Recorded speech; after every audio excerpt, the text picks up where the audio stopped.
أعوذ بالله من الشيطان الرجيم. بسم الله الرحمن الرحيم. وقالوا قلوبنا غلف بل لعنهم الله بكفرهم فقليلا ما يؤمنون. صدق الله العظيم. ബനൂ Israel വിഭാഗത്തിൻ്റെ വിവരക്കേടും മര്യാദക്കേടും അഹങ്കാരവും നിഷേധവും ഒക്കെയാണ് ഒരായത്തെ അടിസ്ഥാനത്തിൽ ഒരുപാട് ദിവസങ്ങളായി, ഏകദേശം 1.5 മാസത്തോളമായി നാം ചർച്ച ചെയ്തത്. ഈ ആയത്തിലുള്ളത് വഖാലു, അവർ പറയും, ഖുലൂബുന, ഞങ്ങളുടെ ഹൃദയം ഗുൽഫുൻ, മൂടിയുള്ളതാണ്. അത് പല നിലയിലുമാണ് അവർ പറയുന്നത് എന്ന് വ്യാഖ്യാനങ്ങൾ കാണാം. ഒന്നുകിൽ അവർ പരിഹാസം കൊണ്ട് പറയായിരിക്കും. നബി സല്ലല്ലാഹു അലൈഹി വസല്ലമയോട് അവർ പറയാണ്, എന്തു പറഞ്ഞിട്ടും കാര്യമില്ല, നമ്മളൊക്കെ കൽബിൽ മൂടിയല്ലേ. കാരണം കൽബിൽ മൂടിയിടതിനെ കുറിച്ച് ഖുർആൻ പറയുന്നുണ്ട്. ഖതമല്ലാഹു അലാ ഖുലൂബിഹിം വഅലാ സംഇഹിം വഅലാ അബ്സാരിഹിം ഗിശാവ എന്ന് പറയുന്നുണ്ട്. അത് അള്ളാഹു ഇടപെട്ട് ചെയ്യുന്ന ഒരു സീലടിക്കലാണ്, മൂടിയിടലാണ്. അപ്പൊ അവരെ പരിഹസിച്ചുകൊണ്ട് നമ്മളൊക്കെ കൽബിൽ മൂടിയല്ലേ എന്നിങ്ങനെ തട്ടിങ്ങാണ്ട് പറയാം. അല്ലെങ്കിലോ അവര് സ്വീകരിക്കാതിരിക്കാനുള്ള കാരണം അല്ലാഹു തആല പറയാം. അല്ലെങ്കിൽ അവർ മൂടി എന്നതുകൊണ്ട് അവർ ഉദ്ദേശിക്കുന്നത്, ഞങ്ങളുടെ ഹൃദയത്തിൽ വേറെ ഒരുപാട് സാധനങ്ങളുണ്ട്, ഇനി എന്റെ ചരക്ക് കണ്ട് കയറ്റാൻ നിൽക്കണ്ട എന്നുള്ള അർത്ഥത്തിൽ. ഞങ്ങളുടെ ഹൃദയത്തിൽ വേറെ കുറെ മാലൂമാത്തുണ്ട്, ഞാൻ എന്റെ കണ്ട് കയറ്റാൻ നിൽക്കണ്ട, ഞാൻ എന്റെ പണിയിട്ട് പോയിക്കോ എന്ന രീതിയിൽ. എന്താവട്ടെ, അവരുടെ ഒരു കൽബിൽ മൂടി ഉണ്ട് എന്നാണ് അവർ പറയുന്നത്. വഖാലു ഖുലൂബുനാ ഗുൽഫുൻ. അപ്പൊ അല്ലാഹു തആല പറയാണ്, ബൽ ലഅനഹുമുല്ലാഹു ബികുഫ്രിഹിം. അല്ലാഹ് ഇങ്ങനെ ഓരോ ആളുകളെ സൃഷ്ടിക്കുക, കുറെ ആൾക്കാരെ കൽബിൽ മൂടിയിടുക, കുറെ ആൾക്കാരെ കൽബ് തുറന്നു കൊടുക്കുക, എന്നിട്ട് മൂടിയിടപ്പെട്ട ആൾക്കാരോടും തുറന്നിട്ട ആളുകളോടും ദീനി സ്വീകരിക്കാൻ പറയും. അങ്ങനെയൊന്നുമല്ല അള്ളാഹിന്റെ വ്യവസ്ഥ. അള്ളാഹു ഒരാളെ കൽബിൽ മൂടിയിട്ടുണ്ടെങ്കിൽ അതിനൊരു കാരണം ഉണ്ടാവും. കാരണം ജനിക്കുമ്പോ ആരുടെയും ഹൃദയത്തിൽ മൂടില്ല. അതാണ് ഈ പറഞ്ഞതിന്റെ പൊരുള്. ബൽ ലഅനഹുമുല്ലാഹു, അങ്ങനെ അവരുടെ ഹൃദയത്തിൽ മൂടി ഉണ്ടെങ്കിൽ അത് അവരെ അള്ളാഹു ശപിച്ചിട്ട് കിട്ടുന്നതാണ്. ബികുഫ്രിഹിം, ഒരു കാരണം അവരുടെ അടുത്ത് വന്നിട്ടുണ്ട്, ആ കാരണം മൂർച്ഛിച്ചപ്പോ അള്ളാഹ് മൂടിയിട്ടതാണ്. കാരണം അടിസ്ഥാനപരമായി എന്താ ഉള്ളത്? കുല്ലു മൗലൂദിൻ യൂലദു അലൽ ഫിത്ര. അടിസ്ഥാനപരമായിട്ട് ആരുടെ ഹൃദയത്തിൽ മൂടില്ല. അതുകൊണ്ടല്ലോ ഏത് കാഫറിന്റെ മോനും ജനിച്ചിട്ട് ചെറിയ കുട്ടിയാണെന്ന് മരിച്ചാൽ അവരെവിടെ? സ്വർഗത്തിലാണ്. അതാണ് പ്രബലമായ വീക്ഷണം. യതൂഫു അലൈഹിം വിൽദാനും മുഖല്ലദൂൻ എന്ന ആയത്തിന്റെ തഫ്സീറിൽ മഹാന്മാർ പറഞ്ഞിട്ടുണ്ട്. ആ സ്വർഗത്തിൽ വലിയ വലിയ ആളുകൾക്ക് പാനീയം മറ്റൊക്കെ കൊണ്ടുകൊടുക്കുന്ന സേവകന്മാരായ വിതരപ്പെട്ട മുത്തുകളെ പോലെയുള്ള ചെറിയ മക്കളെ കുറിച്ച് പറയുന്നുണ്ട്. അത് ഇവരാണ് എന്നൊരു അഭിപ്രായമുണ്ട്. കുഞ്ഞുകാലത്ത് മരിച്ചുപോയ കാഫര്യങ്ങൾ അടക്കമുള്ള ആളുകളുടെ കുട്ടികൾ. ഇവർക്ക് വരെ പേരിട്ടത് അശോക് എന്നാണ്. ഇവിടെ പേരിട്ടിട്ട് അവർ നടന്നത് അമ്പലത്തിക്കാണ്. ഇവിടെ പേരിട്ടിട്ട് അവർ ഇടകലർന്ന് ജീവിച്ചത് പറങ്കോടെന്നുള്ള പേരിലാണ്. പക്ഷെ സ്വർഗത്തിലുണ്ടാവും ചെറിയ കുട്ടിയാണെങ്കിൽ. അപ്പൊ കുട്ടികളൊക്കെ നല്ലവരാണ്. കുല്ലു മൗലൂദിൻ യൂലദു അലൽ ഫിത്ര ഫഅബവാഹു യുഹവ്വിദാനിഹി ഔ യുനസ്സറാനിഹി ഔ യുമജ്ജിസാനിഹി. ഇതാണ് അള്ളാഹ് പറയുന്നത്. അള്ളാഹ് അങ്ങോട്ട് മൂടിയിട്ടിട്ട് അവലപ്പോന്ന് ഇറക്കിയ വണ്ടിയൊന്നല്ലേ. ഇവര് റിമോട്ട് കാരണമായിരില്ല. ഇവർക്ക് സ്വാതന്ത്ര്യമുണ്ട്. അവരെ തെരഞ്ഞെടുത്തിട്ട് തടീച്ചക്ക് വഴിപ്പെട്ടുകൊണ്ട് അഹങ്കാരികളായി അഹങ്കാരം മൂർച്ഛിച്ചിട്ട് കുഫ്റായപ്പോ അള്ളാഹ് മൂടിയിട്ടു. അള്ളാഹു ആണ് മൂടിണ്ടെങ്കിൽ മൂടിയിടാൻ ഒരു കാരണം ഉണ്ടോ? അതാണ് ഇവിടെ പറയുന്നത്. ഖാലു ഖുലൂബുനാ ഗുൽഫുൻ. ഇന്നത്തെ പുതിയ സയൻസും അങ്ങനെ തന്നെയാണ്. പുതിയ പഠനത്തിൽ ഈടെ അടുത്ത് ഞാൻ ഇവിടെ വായിച്ചു, എത്രയോ ലക്ഷങ്ങളായ ചെറിയ കുട്ടികളെ പരിശോധിച്ചപ്പോ ആ കുട്ടികളുടെയൊക്കെ പരിശോധനയിൽ ഇന്ത്യയുടെ ഒരു 52 കോടി രൂപയോളം ചെലവഴിച്ച് നടത്തിയിട്ടുള്ള ഗവേഷണമാണ്. ഞാൻ വായിച്ചതാണ്, ഒരു 4-5 ദിവസം മുമ്പ് ആവശ്യത്തിന് വായിച്ചതാണ്. ആ പഠനത്തിൽ പറയാണ്, ചെറിയ കുഞ്ഞുങ്ങൾ പുറത്തു വരുമ്പോ അവർക്കൊക്കെ ഒരു ഇലാഹിയായ ദാഹമുണ്ട്, ഖാലിഖിനെ കുറിച്ചുള്ള ഒരു ഉത്ബോധം ഉണ്ട്. അതാണ് ഈ പറയുന്നത് കുല്ലു മൗലൂദിൻ യൂലദു അലൽ ഫിത്ര. ആണല്ലോ ഇന്ത്യയുടെ പ്രസിഡന്റുമാരുടെ കൂട്ടത്തിൽ ഏറ്റവും വിജ്ഞനായ പ്രഗത്ഭനായ, ശ്രദ്ധേയനായ, സമർത്ഥനായ, ശാസ്ത്രജ്ഞനായ പ്രസിഡന്റായിരുന്നു അബ്ദുൽ കലാം. ആസാദ് വാക്കവിയല്ല കേട്ടോ, ഇവിടെ ഉണ്ട്. മുപ്പര പേര് അബ്ദുൽ കലാം തന്നെയാണ്. ഏറ്റവും നിപുണനായ ശാസ്ത്രജ്ഞനായിരുന്നു. അദ്ദേഹത്തിന്റെ ഒരു പുസ്തകമുണ്ട്, അഗ്നി ചിറകുകൾ. നല്ല രസമാണ്. ആ പുസ്തകത്തിൽ ആള് സമർത്ഥിക്കണം എന്താ അറിയാം? ഉമ്മാന്റെ വയറ്റിൽ നമ്മൾ വരുന്ന സമയത്ത് ദൈവം തമ്പുരാൻ നമ്മുടെ ഉള്ളിൽ തിരിച്ചറിവിന്റെ ഒരു അഗ്നിനാളം തന്നിട്ടുണ്ട്. അതിനെ പിന്നെ ചിറക് വെക്കേണ്ടത് നമ്മളാണ്. ആ പുസ്തകത്തിൽ ആള് സമർത്ഥിക്കണം. ഉമ്മാന്റെ വയറ്റിൽ നിന്ന് വരുമ്പോ എല്ലാവരുടെയും ഹൃദയത്തിൽ തിരിച്ചറിവിന്റെ ഒരു അഗ്നി അള്ളാഹു നൽകിയിട്ടുണ്ട്. ആ അഗ്നിയാണിത്. കുല്ലു മൗലൂദിൻ യൂലദു അലൽ ഫിത്ര. എന്നിട്ട് ആള് പറയുന്നുണ്ട്, അതിന് പിന്നെ ചിറക് വെച്ചിട്ട് പറക്കണ്ടേ നമ്മളാണ്. പക്ഷെ മൂപ്പര് പറന്നപ്പോ വെടിമരുന്ന് മിസൈല് രൂപത്തിലാണ്ട് പറന്നു, എത്രയോ ഉയർന്നു. ആ പറക്കൽ ഇങ്ങോട്ടാണെങ്കിൽ ആള് വലിയ ഹദീസിന് വണ്ടി നയിച്ചിട്ടുണ്ടോ? ഞാൻ കുറ്റം പറയല്ല, രണ്ടോ രണ്ടായിട്ട് തന്നെ പിന്നെ മാറി. ഞാൻ അദ്ദേഹത്തിന്റെ കവറ് കാണാൻ വേണ്ടി പോയിരുന്നു.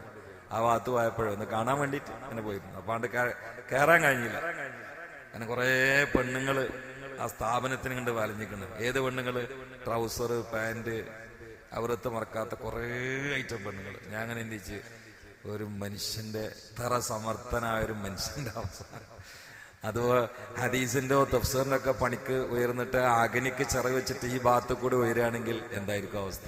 അതാണ് കുല്ലു മൗലൂദിൻ യൂലദു അലൽ ഫിത്ര ഫഅബവാഹു യുഹവ്വിദാനിഹി ഔ യുനസ്റാനിഹി ഔ യുമജ്ജിസാനിഹി. ഇതാണ് അള്ളാഹ് പറയുന്നത്. എല്ലാരും കൂടി മൂടിയിട്ടിട്ട് അടച്ചിട്ട് അള്ളാഹ് അങ്ങോട്ട് പുറത്തോടുന്നൊന്നല്ല. അങ്ങനെയൊന്നും പറയാൻ നിൽക്കണ്ടെന്ന് അള്ളാഹ് പറയുന്നത്. ഇതിപ്പോ യുക്തിവാദികളുടെ ഒരു പുതിയ പരിപാടിയാണ്. തെരഞ്ഞെടുപ്പൊക്കെ അള്ളാന്റെ കയ്യിലേ അവൻ തീരുമാനിച്ചു, അവൻ ഞങ്ങളാക്കി, ഞങ്ങൾ എന്താ കാട്ടുക എന്ന്. ഇവിടെ അത് ആഖിറത്തിൽ ആരും പറയില്ല, ഒരൊറ്റ കുട്ടിയും പറയില്ല. കാരണം എന്താ? അവിടുന്ന് ബോധ്യപ്പെടും. ഇവിടുന്ന് നമ്മുടെ ഹൃദയത്തിൽ മൂടിയിട്ടിട്ടുണ്ടെങ്കിൽ അതിന് നമ്മളൊരു കാരണക്കാരായിട്ടുണ്ട്. പെട്ടെന്നാണ് മൂടിയിട്ടല്ല, ഇതിന് കുറെ കടമ്പകളുണ്ട്. ആദ്യമായിട്ട് മനസ്സിൽ വരുന്നത് ഖത്തറത്താണ് എന്നാണ്. മോശപ്പെട്ട അവസ്ഥയിൽ ആദ്യം വരുന്നതിന്റെ പേര് ഖത്തറത്ത് എന്നാണ്. അത് നമുക്ക് രക്ഷപ്പെടാൻ കഴിയും. ഖത്തറത്ത് എന്ന അവസ്ഥയിൽ നിന്ന് രക്ഷപ്പെട്ടിട്ടില്ലെങ്കിൽ പിന്നെ വരുന്നത് അസ്മത്താണ്. അസ്മത്ത് നിന്ന് രക്ഷപ്പെടാൻ പറ്റും. അസ്മത്ത് എന്ന അവസ്ഥയിൽ നിന്ന് രക്ഷപ്പെട്ടിട്ടില്ലെങ്കിൽ പിന്നെ വരുന്ന മൂന്നാമത്താണ് മഅസിയത്ത്. ദോഷങ്ങൾ സംഭവിക്കും. ദോഷങ്ങൾ സംഭവിച്ചാലും സാരില്ല, രക്ഷപ്പെടും. കാരണം തൗബണ്ട്. മഅസിയത്ത് സംഭവിച്ചിട്ട് തൗബ കൊണ്ട് രക്ഷപ്പെട്ടിട്ടില്ലെങ്കിൽ പിന്നെ വരുന്ന സ്റ്റേജാണ് ഖസ്വത്ത്.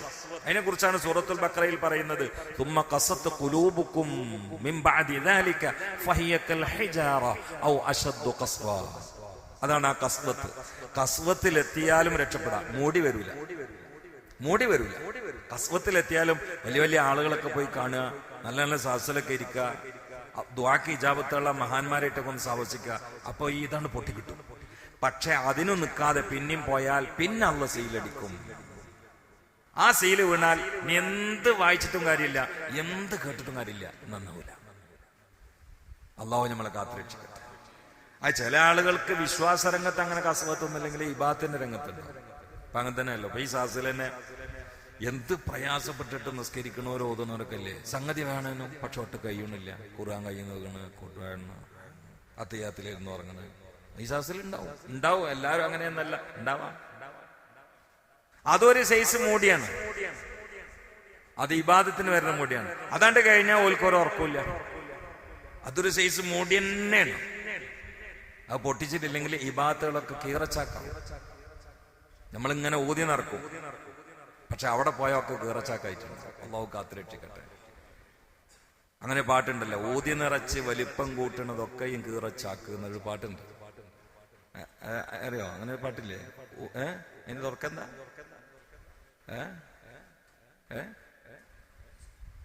അല്ല, ഇതിന്റെ തുടക്കെന്താ? അങ്ങനെ പാട്ടുണ്ട്. ഉള്ളു തുറക്കാതെ തൊള്ള തുറന്നാൽ കിട്ടും മനുഷ്യരെ പ്രാക്ക്, ഊതി നിറച്ച് വലിപ്പം കൂട്ടുന്നതൊക്കെയും കീറച്ചാക്ക്. അങ്ങനെയാണ് അതിന്റെ വരികൾ. എനിക്ക് നല്ല ഇഷ്ടപ്പെട്ട വരികയാണ്. അങ്ങനെ ഈ ഊതി നിറച്ചിട്ട് ഇങ്ങനെ വലിപ്പം കൂട്ടുന്നുണ്ടല്ലോ, ഞാനൊക്കെ ഇപ്പം അതിൽ പെട്ടാണ്. ഊതി ഊതി ഊതി വലിപ്പം കിട്ടുക, പക്ഷെ അവിടെ എത്തിയ കീറച്ചാക്കാണ്. അള്ളാഹു കാത്ത് രക്ഷിക്കട്ടെ. ഊതി നിറച്ച് വലിപ്പം കൂട്ടുന്നതൊക്കെയും കീറച്ചാക്ക്. അങ്ങനെ ആയിരിക്കും. അതല്ല, ഈ മൂടിയാണ്ട് തുറന്നാണ്ടല്ലോ നിസ്കാരൊക്കെ എന്ത് രസമായിരിക്കും അറിയങ്ങള്. ഔ, ഭയങ്കര രസമായിരിക്കും. സുജൂദിൽ ഇങ്ങനെ കിടന്നാൽ തന്നെ സമാധാനം ഇങ്ങനെ കൽബിക്ക് ഇറങ്ങും, നീക്കാൻ തോന്നൂല. എത്ര ആൾക്ക് ആ ഒരു അനുഭൂതി സദസ്സിലുണ്ട് നോക്കിയാൽ മതി. എത്ര ആളുകൾക്ക് ആ അനുഭൂതി. രാത്രി എണീറ്റിട്ട് നമ്മളൊരു സമാധാനം ഭയങ്കരമല്ലോ അല്ലെ. ഇപ്പടുത്ത് ഞാൻ ഒരു യുക്തിവാദിയോട് സംസാരിച്ചു. അപ്പൊ ഞാൻ അയാളോട് പറഞ്ഞു, മനുഷ്യനെ നൽക്ക് കുറെ വൃത്തികേടും സ്വകാര്യങ്ങളൊക്കെ നിങ്ങളുടെ അടുത്തുണ്ടാവും, എൻ്റെ അടുത്തുണ്ടാവും ഇല്ലേ എന്ന് വെച്ചു. അതുണ്ടാവും, മനുഷ്യൻ നിൽക്കുന്നുണ്ടാവും. ഇതൊക്കെ ഇപ്പോ ഒരു നല്ല മനുഷ്യനാണെങ്കിൽ ആൾക്ക് മനസാക്ഷി കുത്തുണ്ടാവും, ഭയങ്കര സങ്കടമായിരിക്കും. പക്ഷെ ഭാര്യനോട് ഷെയർ ചെയ്യാൻ പറ്റൂല. പറ്റുമോ? ഉമ്മാനോട് പറയാൻ പറ്റൂല, ഉപ്പാനോട് പറയാൻ പറ്റൂല, ഞൊക്കെ കഴിഞ്ഞ് ഉസ്താദിനോട് പറയാൻ അതും പറ്റൂല. പക്ഷെ ഇതൊന്നും ആരോടെങ്കിലും പറയണ്ടേ? നിങ്ങൾ ആരോടെ പറയാ? ഇല്ലെങ്കിൽ അറ്റാക്ക് വരുമെന്ന് നമുക്ക് പറയാൻ ഒരാളുണ്ട്. ആരോടും പറയണ്ട, നമുക്ക് പറയാൻ ഒരാളുണ്ട്. അത് പറഞ്ഞാലും അള്ളാഹ്ക്ക് ദേഷ്യമില്ല. നമ്മളെ കുത്തിത്തിരിപ്പും പ്രശ്നങ്ങളൊക്കെ ഒരാളോട് ഒരു പ്രാവശ്യം പറഞ്ഞാൽ നല്ല സ്നേഹം സ്വീകരിക്കാൻ സാരില്ല എന്നൊരു ഇതേ കാര്യം രണ്ടാമത് പോയി പറഞ്ഞാലോ പൂസലുണ്ട്. എനിക്ക് ഈ പേപ്പറ പറയാൻ തന്നെ ഉള്ളൂ, പിന്നെ എന്തിനാ പണിക്ക് ചെയ്യുന്നെന്ന് അറിയില്ലേ? ഇത് അള്ളഹാനോട് ഒരേ കാര്യം 100 വട്ടം പറഞ്ഞാലും പറയുന്ന അനുസരിച്ചുകൊണ്ട് അള്ളാഹ്ക്ക് ഇഷ്ടം. ഇഷ്ടം എന്ന് മാത്രല്ല, അത്തായിബു ഹബീബുല്ലാ, അങ്ങനെ പറയുന്നവൻ അള്ളാന്റെ സ്വന്തം ആളാണ് എന്ന് മുഹമ്മദ് മുസ്തഫ. അതിലെ ആള് പറഞ്ഞ അത് ശരിയാണ്, നിങ്ങൾ പറഞ്ഞത് ശരിയാണ്, അവർക്ക് ആരോടെ പറയാനുള്ളത്? അതല്ല ഈ അയ്യൂബ് മൗലവി തന്നെ ആള് ഇസ്ലാമിക്ക് വന്നപ്പോ അയാളോട് ചോദിച്ചു, നിങ്ങൾക്ക് മതം മാറിയപ്പോ ഏറ്റവും വലിയ സുഖം എന്താന്ന് വെച്ചപ്പോ മൂപ്പര് പറഞ്ഞു, ഇപ്പൊ സങ്കടങ്ങളൊക്കെ പറയാൻ ഒരാളുണ്ട്. അതന്നെ വലിയ സുഖം. എന്ത് പ്രശ്നങ്ങളും പറയാൻ നമുക്കൊരാളുണ്ട്. കാരണം പ്രശ്നങ്ങൾ പലതായിരിക്കും, ആരോടും പറയാൻ പറ്റാത്ത പ്രശ്നങ്ങൾ നമ്മളെടുത്തുണ്ടാവും. എന്താ സംശയം? മനുഷ്യന്മാരല്ലേ, ഒരാളോടും പറയാൻ പറ്റൂല. ചിലപ്പം പറഞ്ഞ ഭാര്യ അറിഞ്ഞു ലോറിസ് കഴിച്ചിട്ട് ഇങ്ങനെ വരരുതെന്ന് അറിയും. അഥവാ പറഞ്ഞാൽ ഭാര്യ അറിയും. ഇതൊക്കെയാണ് പരിപാടി. വലിയ പ്രശ്നമൊന്നും പറയണ്ട. ഭാര്യനോട് പറഞ്ഞാൽ ഞാൻ കല്യാണപ്പേരി കണ്ടപ്പോ അവളായിട്ടൊന്ന് സംസാരിച്ച് നമ്പർ ആണ്ടൊന്നും വാങ്ങി, പിന്നെ ഒരു ചെറിയ അബദ്ധം സംഭവിച്ചെന്ന് പറഞ്ഞാൽ തന്നെ ഓള് പറയും അതൊന്നും സാരില്ല എന്ന് പറയും. പറഞ്ഞാൽ ഓള് മണ്ടുവല്ലേ? അല്ല, പറയില്ല. അപ്പൊ മനുഷ്യന്മാരോട് പറയാൻ പറ്റാത്ത കുറെ സംഗതികൾ ഉണ്ടാവും. ഇതൊക്കെ ഒന്ന് ഇറക്കി വെക്കണ്ടേ, അല്ലെങ്കിൽ അറ്റാക്ക് വരൂലേ? അവിടെ നമുക്കാരാ ഏറ്റവും വിശ്വാസമുള്ള, ഏറ്റവും സ്നേഹനിധിയായ ലല്ലാഹു അർഹമു ബിഇബാദിഹി മിനൽ വാലിദത്തി ശഫീഖത്തി ബിവലദിഹാ. ഒരു ഉമ്മ മകളെ സ്നേഹിക്കുന്നതിനേക്കാളും അള്ളാഹു അടിയനെ സ്നേഹിക്കുന്നുണ്ട് എന്ന് നബിയുനാ റസൂലുള്ളാഹി. ഗസാലി ഇമാമിന്റെ കാലത്ത് ഒരു ചെറുപ്പക്കാരൻ കള്ളുകുടിച്ച് പേക്കൂത്തില് വളരെ മോശപ്പെട്ട അവസ്ഥയിലായിരുന്നു. പല സമയത്തും വന്ന് ഉപദേശിച്ചു, നന്നായില്ല. അവസാനം മരിക്കാൻ കിടക്കണം ഇത് ഈ കുട്ടി ഇങ്ങനെ ഈ വലിയില് ഉസ്താദിനെ കാണണം എന്ന് പറഞ്ഞു. അങ്ങനെ ഉണ്ടല്ലോ, കുടുങ്ങിയ ഉസ്താമാരുടെ അടുത്ത് കൂടി വരുന്ന ആളുകളുണ്ട്, ഉസ്താദിനെ കാണണം പറഞ്ഞപ്പോ ഞാൻ പോകില്ല, ഞാൻ എത്ര വട്ടം അവനോട് അറിയണം മര്യാദ കണക്കാൻ. എന്നിട്ട് തമ്മാഴത്തിൽ ചെയ്തിട്ടില്ലേ, അനുഭവിക്കട്ടെ. അങ്ങനെ ഉണ്ടാവും സ്ട്രോങ് ഉള്ള ചില ആളുകൾ. അവസാനം ആരൊക്കെ വിളിച്ച് പറഞ്ഞപ്പോ ഈ മഹാനായ പണ്ഡിതൻ വന്നു. എന്നിട്ട് ആ കിടക്കണമയത്ത് പാടില്ലായിരുന്നു അദ്ദേഹം പറഞ്ഞുപോയി. അസാലിമാമല്ല പറഞ്ഞുപോയി, ഇട്ടാളെ കിട്ടിയില്ല, ഞാൻ എത്ര വട്ടം പറഞ്ഞു, ഇപ്പൊ എങ്ങനെയുണ്ട്? അങ്ങനെ പറയാൻ പാടില്ല. ഇപ്പൊ എങ്ങനെയുണ്ട്? ലാസ്റ്റ് സമയത്താണ് പറഞ്ഞത്. എത്ര വട്ടം എന്നോട് പറഞ്ഞു മര്യാദക്ക് നടന്നോന്ന്, ഇപ്പൊ എങ്ങനെയുണ്ട്? അപ്പൊ ഈ കുട്ടി ഇങ്ങോട്ട് കണ്ണു പറഞ്ഞിട്ട് പറഞ്ഞു, നിങ്ങളെ വാല് ഞാൻ കേട്ടിട്ടുണ്ട്, ലല്ലാഹു അർഹമു ബിഇബാദിഹി മിനൽ വാലിദത്തി ശഫീഖത്തി ബിവലദിഹാ. ഉമ്മ മകനെ സ്നേഹിക്കുന്നതിനേക്കാളും അടിയനെ അള്ളാഹു സ്നേഹിക്കുന്നു. അവിടെ തമ്മാടികൾ നിങ്ങൾ ഒഴിവാക്കിയിട്ടില്ല, നിങ്ങൾ അവിടെ ആയത്ത് ഓതിയിട്ടുണ്ട്. ഖുൽ യാ ഇബാദിയല്ലദീന അസ്റഫു അലാ അൻഫുസിഹിം ലാ തഖ്നതു മിർ റഹ്മത്തില്ലാഹ് എന്നുള്ള ആയത്ത് ഓതിയിട്ടുണ്ട്.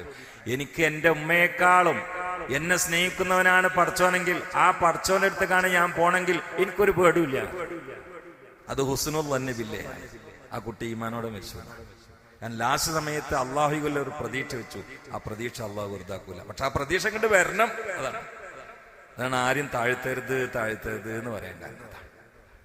ആരും താഴ്ത്തരുത്. ഇപ്പൊ അടുത്ത് ഞാൻ ഒരു വീഡിയോ ഉണ്ട്, ഒരു കള്ളുടിയന് പള്ളിയിൽ കയറിയാണ്. അപ്പൊ സുബീസ് സ്കെച്ചിൽ എല്ലാവരും പുറത്തു പോകണം. ഇവൻ ആ ഏരിയയിൽ അറിയപ്പെട്ട കുടിയനാണ്. നിസ്കരിച്ചിട്ട് തക്കവുള്ള കുറെ ആളുകൾ ഇവനെ പുറത്താക്കി. പോടുന്നു, എനിക്ക് കയറി വരാനുള്ള സ്ഥലമല്ല, പോടുന്നു പറഞ്ഞു. എനിക്ക് സുബീസ്കരിക്കണം, എനിക്ക് സുബീസ്കരിക്കണം, എനിക്ക് സുബിയ അധികം പോടുന്നു. ഞാൻ ഓല തക്കോണ്ട് പറഞ്ഞാണ്. പണ്ട് പള്ളിയിൽ ഇമാം ഇങ്ങനെ പുറത്തു നോക്കിയപ്പോ ഒരു ബഹളം. എന്താ നോക്കിയപ്പോ അങ്ങനെ പള്ളിയൊക്കെ നിസ്കരിക്കാൻ കയറുകയാണ്, മറ്റൊരു തടുക്കുകയാണ്. ഇമാമ നല്ല വകതിരിവുള്ള പക്വതയുള്ള പണ്ഡിതനാണ്. മൂപ്പരെല്ലാരെയാണ് മാറ്റി ഒരു ഹാഫിളും കൂടിയാണ്. വാ മോനെ, അനക്ക് നിസ്കരിക്കാനുള്ളതാണ് പള്ളി, അങ്ങോട്ട് വാ. അപ്പൊ പറഞ്ഞു എനിക്ക് ജമാഅത്തായിട്ട് നിസ്കരിക്കണം. ജമാഅത്ത് പോടെ കഴിഞ്ഞിക്കണല്ലോ. ഇയാള് നിന്നോടുത്ത് രണ്ടാമത്തെ റക്അത്തിൽ സുജൂദ് കിടന്നിട്ടോ മരിച്ചു. അതിൽ ആട്ടിയറക്കാണ് കാരണം. ഞാൻ എഴുതുണ്ടാവും. ഏതെങ്കിലും ആളുകൾ കുടിയനാന്ന് വിചാരിച്ചിട്ട് നമ്മൾ പറഞ്ഞു കൊടുക്കുക എന്നല്ലാതെ തരംതാഴ്ത്തരുത്. കാരണം ഓനെ എപ്പോഴാ മാറുക, അവന്റെ അന്ത്യം അല്ല എങ്ങനെ തീരുമാനിച്ചത്. ഓൻ നന്നാവുള്ള എന്തെങ്കിലും കാരണം അവന്റെ അടുത്ത് ഉണ്ടാവും. അതിൽ പ്രധാനപ്പെട്ടാണ് റഹ്മത്ത്. കള്ളുടിക്കണമെന്നല്ല ഈ പറഞ്ഞ കേട്ടോ, നിങ്ങൾ ഇന്നലെ വേദോരേണ്ടത് എന്ന് പറയാൻ നിൽക്കരുത്. ഇത് കുടിക്കണമെന്നല്ല, ആരും നിസാരപ്പെടുത്തരുത്. നിരാശ ഉണ്ടായിരുന്നു എന്നുള്ള ഖുർആന്റെ കട്ടായ പ്രഖ്യാപനമാണ്. നിരാശ ഇബ്ലീസ് എന്ന് വരുന്നതാണ്. നിരാശ ഉണ്ട്, ഏത് തമ്മാടിക്കും നിരാശ പാടില്ല എന്നാണ്, അടിച്ചു കയറും ചിലപ്പോൾ. അതുകൊണ്ട് നമ്മളെ ഏതെങ്കിലും ഒരു മനുഷ്യന്റെ ഹൃദയത്തിൽ അവരോട് പറയാം, നിങ്ങൾ ആരുടെയെങ്കിലും ഹൃദയത്തിൽ മൂടി ഉണ്ടെങ്കിലടാ ബി കുഫ്രിഹിം, അത് അവരുടെ കുഫർ കൊണ്ട് അള്ളാഹു ചെയ്തതാണ്, അല്ലാതെ ഇറക്കുമ്പോ മൂടിയിട്ടിട്ട് ആരും ഇറക്കണില്ല. അള്ളാഹു തആല നമ്മളൊക്കെ കൽബിൽ മൂടി ഉണ്ടെങ്കിൽ അള്ളാഹു തആല ഒഴിവാക്കി തരട്ടെ. ലക്ഷണങ്ങൾ ഞാൻ പറഞ്ഞുതരാം. ഒന്ന്, ഇബാദത്തിൽ മൂടി ഉണ്ട് എന്നുള്ളതിന്റെ ലക്ഷണം ഇബാദത്തിന് ഇരിക്കുമ്പോൾ ഉറങ്ങുന്നുള്ളൂ. ഒരു സംശയക്കാര്യത്തിൽ ഒരു സംശയം, കാരണം അതൊരു മൂടിയാണ്, ഒരു തരം മൂടിയാണ്. കാരണം ചെയ്തിട്ടുണ്ടാവും, ആഖിറത്തിൽ കൂലി ഉണ്ടാവില്ല. അത്തയ്യാത്തിൽ ഉറങ്ങണിക്കാരം നല്ല നല്ല സമയമല്ലേ, ഒരുപാട് സമയം കിട്ടില്ല. പിന്നെ ഇമാമാണേലാണ് തിരിഞ്ഞു നോക്കൂല. അപ്പൊ എന്ത് ചെയ്യാ, അത്തഹിയാത്ത് മസീഹ് ദജ്ജാൽ അസ്സലാമു അലൈക്കും. ഒരാളൊട്ടും അറിഞ്ഞിട്ടില്ല, ഉറക്കോട്ട് കളഞ്ഞിട്ടില്ല. അവിടെ പോയ കിട്ടുവോ? അത് ഒരു തരം മൂടിയാണ്. അള്ളാഹു കാത്തുരക്ഷിക്കട്ടെ, അള്ളാഹു കാത്തുരക്ഷിക്കട്ടെ. ഞാൻ ആരെങ്കിലും ഉറങ്ങിയില്ല എന്നൊന്നും പറയല്ല, പക്ഷെ ആ ഒരു ലക്ഷണമെന്ന് പറയാം. ആരെങ്കിലും ഉണ്ടെങ്കിൽ ഇപ്പൊ നമ്മൾ പറയണ്ടല്ലോ, അവനാൻ ചിന്തിച്ചാൽ മതി. അതാണ് മാറ്റാൻ എങ്ങനെങ്കിലും ശ്രമിക്കണം, അല്ലെ ഈ ഭാഗത്ത് എടുത്തിട്ട് കാര്യം ഉണ്ടാവില്ല. അള്ളാഹു കാത്തുരക്ഷിക്കട്ടെ. സല്ലല്ലാഹു അലാ മുഹമ്മദ് സല്ലല്ലാഹു അലൈഹി വസല്ലം. സല്ലല്ലാഹു അലാ മുഹമ്മദ് സല്ലല്ലാഹു അലൈഹി വസല്ലം. അല്ലാഹുമ്മ സല്ലി അലാ മുഹമ്മദ് യാ റബ്ബി സല്ലി അലൈഹി വസല്ലം. നമ്മളെ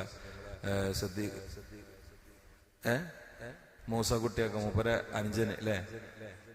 അല്ല, മൂപ്പര അനുജനല്ലേ? സിദ്ദീഖാക്കന്നെ മൂപ്പരതല്ലേ? അതെ. പിന്നെ ശസ്ത്രക്രിയയാണ് എന്ന് പറഞ്ഞു. വളരെ സീരിയസ് ആയ ഒരു അസുഖമാണ്. മജ്ജ മാറ്റി വെക്കുക എന്ന് പറഞ്ഞാൽ ചെറിയ കാര്യമില്ല. അള്ളാഹു തആല സലാമത്തായി കൊടുക്കട്ടെ. സലാമത്തിന്റെ വഴികൾ അള്ളാഹു തുറന്നു കൊടുക്കട്ടെ. ഇന്നലെ ഒരാൾ എനിക്ക് വിളിച്ചു പറഞ്ഞു, ക്യാൻസർ ആയിരുന്നു. അതിന്റെ വോയിസിന്റെ അടുത്തുണ്ട്, ഈ ഷെരീഫ് അഷ്റഫ് വിട്ടതെന്നാണ്. ക്യാൻസർ ആയിരുന്നു, ദ്വാരക്കാൻ പറഞ്ഞു. നമ്മൾ ഇവിടുന്ന് ഒരുപാട് ദ്വാരുന്നു. അൽഹംദുലില്ലാഹ് ഇപ്പൊ ഒരു കുഴപ്പമില്ല എന്ന് പറഞ്ഞു. ശസ്ത്രക്രിയ കഴിഞ്ഞു അല്ലേ? ശസ്ത്രക്രിയ കഴിഞ്ഞു. വളരെ സീരിയസ് ആയിരുന്നു, ഒരു കുഴപ്പമില്ല എന്ന് പറഞ്ഞു. എന്നിട്ട് അയാൾ പറയണ്ടായി ദ്വാന്റെ വർക്കത്താണ്. മജ്ലിസാണ്. നിങ്ങൾ വ്യക്തിപരമായിട്ട് റൂമിൽ നിന്ന് ആരെങ്കിലും ഒറ്റയ്ക്ക് ദ്വാരക്കില്ലല്ലോ. നിങ്ങൾ ഏതെങ്കിലും മൂലയ്ക്ക് ഇരിക്കുന്ന ഒരാളെ ആമി അള്ളാഹു തള്ളൂല. അതാണ് ഈ മജ്ലിസിന്റെ പ്രത്യേകത. അല്ല അപ്പൊ ഞാൻ വലിയ ആളായതുകൊണ്ടല്ല, മജ്ലിസ് വെറുതാവൂല. അള്ളാഹു സുബ്ഹാനഹു തആല സലാമത്തിന്റെ വഴികൾ തുറന്നു കൊടുക്കട്ടെ. ഷിഫാന്റെ വഴികൾ അള്ളാഹു തആല തുറന്നു കൊടുക്കട്ടെ. അള്ളാഹു സുബ്ഹാനഹു തആല അവരുടെ വേദനകളും പ്രയാസങ്ങളും പ്രശ്നങ്ങളൊക്കെ അള്ളാഹു തആല തീർത്തു കൊടുക്കട്ടെ. അള്ളാഹു അവർക്കും നമുക്കും ആഫിയത്തുള്ള ദീർഘായുസ് പ്രദാനം ചെയ്യട്ടെ. ഇങ്ങനെയുള്ള രോഗങ്ങൾ എപ്പോഴാണ് മനുഷ്യന് പിടികൂടുക എന്ന് പറയാൻ പറ്റില്ല. അത്തരം എല്ലാ മാരകമായ മജ്ജ മാറ്റി വെക്കുക, രക്തം ഒഴിവാക്കിയിട്ട് പുതിയ കയറ്റുക, കുടലിന് പഴുപ്പ് വരിക, ലിവറിന് ക്ഷതം വരിക, നരമ്പ് കീറുക, എന്തെല്ലാം രോഗം, എല്ലാം നുരുമ്പി പോവുക. അള്ളാഹുവെ കാത്തുരക്ഷിക്കണേ.